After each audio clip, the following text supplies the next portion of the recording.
अब श्रीलंका के राष्ट्रपति गोटाबाया राजपक्षे ने अपने पद से इस्तीफा दे दिया है। गुरुवार शाम मालदीव से सिंगापुर पहुंचने के बाद उन्होंने संसद के स्पीकर को मेल के जरिए अपना इस्तीफा भेजा।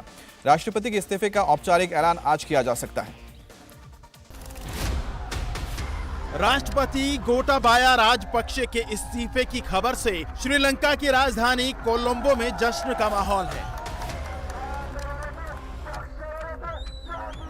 प्रदर्शनकारियों तक जैसे ही ये खबर पहुंची, उनकी खुशी का ठिकाना नहीं रहा।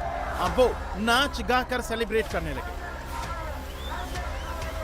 श्रीलंका की जनता गोटाबाया राजपक्षे को हटाने की मांग पर पिछले 96 दिनों से प्रदर्शन कर रही है। एक जो बहुत बड़ा स्ट्रगल पिछले 96 दिनों से यहाँ पर चल रहा था, ऐसा लगता है कि एक हद तक उस स्ट्रगल को जीतने में यहाँ की जनता कामयाब हुई है। इसी वजह से गॉलफेस ग्रीन, जहाँ पर लगातार ये लोग इस प्रोटेस्ट को लेकर डटे हुए थे, आज यहाँ पर एक खुशी की खबर इनके लिए आई है कि राष्ट्रपति गोटाबाया राजपक्षे ने एक लेटर के रूप में अपना इस्तीफा स्पीकर ऑफिस को भेज दिया है। बहुत खुश हूँ, बहुत खुश हूँ। सब लोग खुश में, क्योंकि हम सब बहुत सफर कर रही हूँ, क्योंकि सब चीज महंगा है, पेट्रोल नहीं है, गैस नहीं, सब चीज, तो इसीलिए हम लड़ेगी। 97 डेज में हम इधर प्रोटेस्ट कर रही हूँ।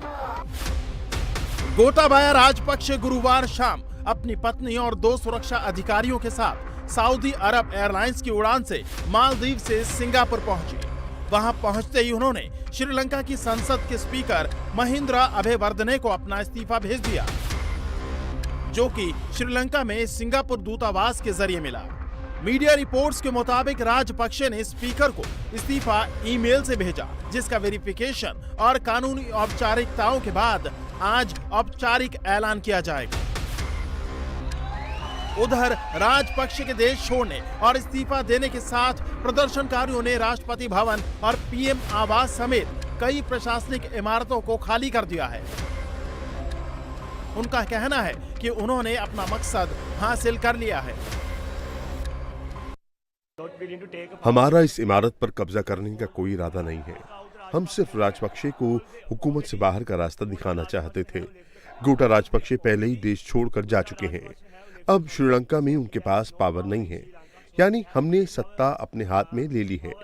इसी वजह से हम राष्ट्रपति भवन की इमारत से वापस जा रहे हैं। हालांकि प्रदर्शनकारी प्रेसिडेंट ऑफिस और गाले सी फेस पर अब भी जमे हुए हैं। वो राष्ट्रपति के साथ प्रधानमंत्री के इस्तीफे की मांग भी कर रहे हैं और मांग पूरी होने तक प्रदर्शन जारी रखने पर अड़े हुए हैं।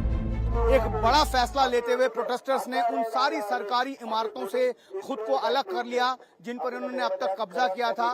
अब इनका यह कहना है कि इन्होंने मजबूर कर दिया एक शक्तिशाली शासक को, जो तानाशाह था, कि वो अब दर दर भटके अलग अलग देशों में शरण लेता रहे। ये उनके लिए काफी एक सिंबॉलिक जो कैप्चरिंग की गई थी, उससे आज वो अलग हो गए। लेकिन अब जब रणिल विक्रमसिंघे एक के बाद एक इनके खिलाफ फरमान इशू कर रहे हैं, तो अब इस बात पर ये लोग डटे हुए हैं कि गोटाबाया के बाद रणिल विक्रमसिंघे को भी अपना पद छोड़ना होगा।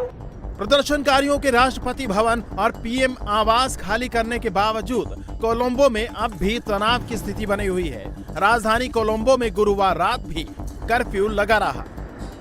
हालात को देखते हुए संसद के बाहर टैंक तैनात रखे गए हैं। सेना के जवान लगातार मार्च कर रहे हैं।